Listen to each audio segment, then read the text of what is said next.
The world is vast, diverse, and filled with incredible people, and it's all been captured in one solid book. Introducing my new coffee table book, Humanity, A Glimpse of Us, which is a breathtaking collection of portraits that celebrate the unique cultures, faces, and stories of people from every corner of the earth. From the bustling streets of New York to the remote villages of the Pacific Islands, each image tells a story.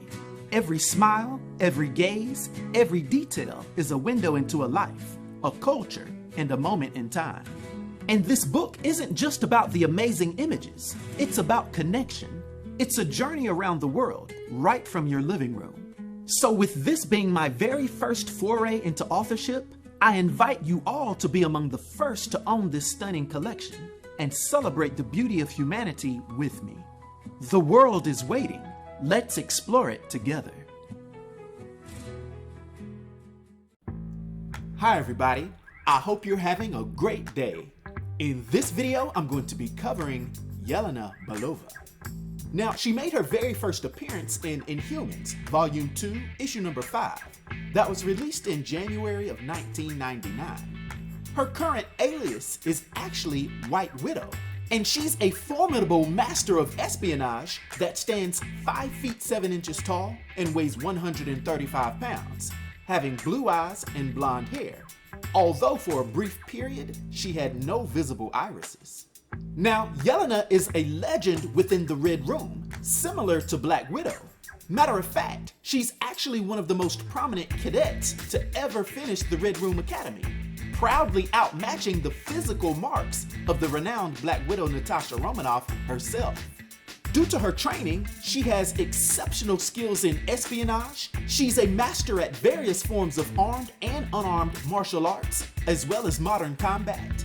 And she's a skilled tactician with Olympic-level gymnastic skills.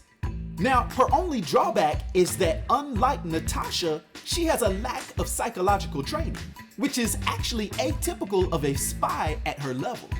Nevertheless, she has a wide array of equipment that she uses during her missions.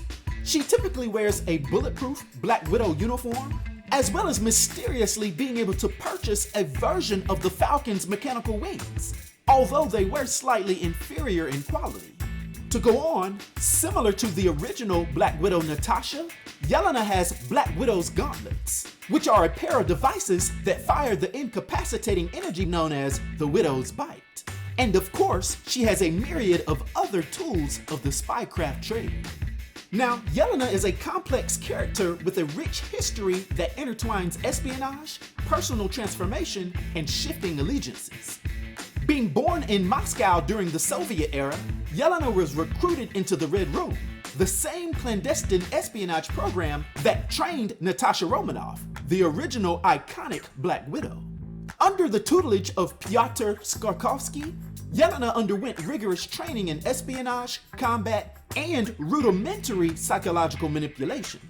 As I mentioned earlier, her dedication and skill led to her actually surpassing Romanoff's marks, making her the first graduate to do so.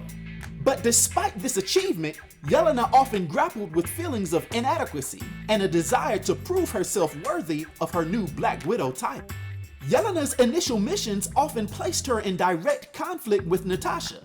For instance, in her Inhumans debut, Yelena was tasked with observing Natasha retrieve a device from the Inhuman city of Adelan. And over time, we'd see that all of her encounters with Natasha were marked with a fierce rivalry, as Yelena sought to establish herself as the superior Black Widow. However, Natasha's experience and cunning often outmaneuvered Yelena's efforts. But a pivotal moment would occur when Natasha subjected Yelena to a psychological experiment, forcing her to confront the harsh realities of espionage and question her blind loyalty to her superiors. In addition to this, Yelena's journey took a dramatic turn when she was severely injured during a mission involving Sauron in the Savage Land. Then, seeking revenge, she would actually ally herself with Hydra and A.I.M, who transformed her into a version of the Super-Adaptoid. In this form, Yelena could mimic the powers of superheroes she encountered, including individuals such as Spider-Man, Wolverine, and Iron Man. However, her tenure as the Super-Adaptoid was short-lived, as she was ultimately defeated by the Avengers and other heroes, and was then deactivated by Hydra, although she would be mysteriously revived later. Throughout her career, Yelena has been affiliated with various organizations other than Hydra and A.I.M, including heroic organizations such as S.H.I.E.L.D. and the Thunderbolts. There are interesting contrasts with her affiliations in these organizations, since during her time with A.I.M, she would see herself rise to a position on their High Council, while her involvement with the Thunderbolts placed her alongside other reformed villains and anti-heroes. Yelena's complex relationships with these groups reflect her ongoing struggle between her ingrained training and her evolving sense of identity, which leads us to her in more recent storylines adopting the moniker of White Widow, signaling a true new chapter in her life.